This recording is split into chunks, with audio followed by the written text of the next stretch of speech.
como estaba metido en mi celular, una broma, por eso te digo, porque la razón es por la cual yo me fui, le dije para ir a comprar el porco, o mejor dicho el maíz para hacerlo con cachita y comer viendo la película.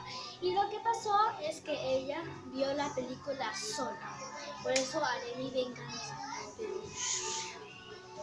Como ven, acá está mi prima, no, mi amiga, y está durmiendo. Ahora vamos a echarle.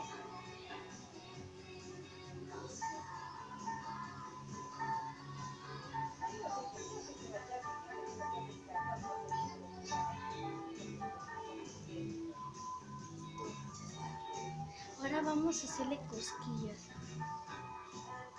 Pero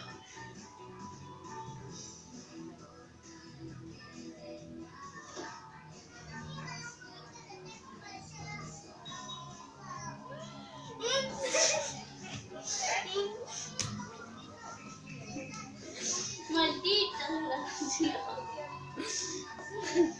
Así quedó. Es una mala. Mira lo que me hizo, qué asco. ¿Quién te manda que me dejes sin ver película? Gracias.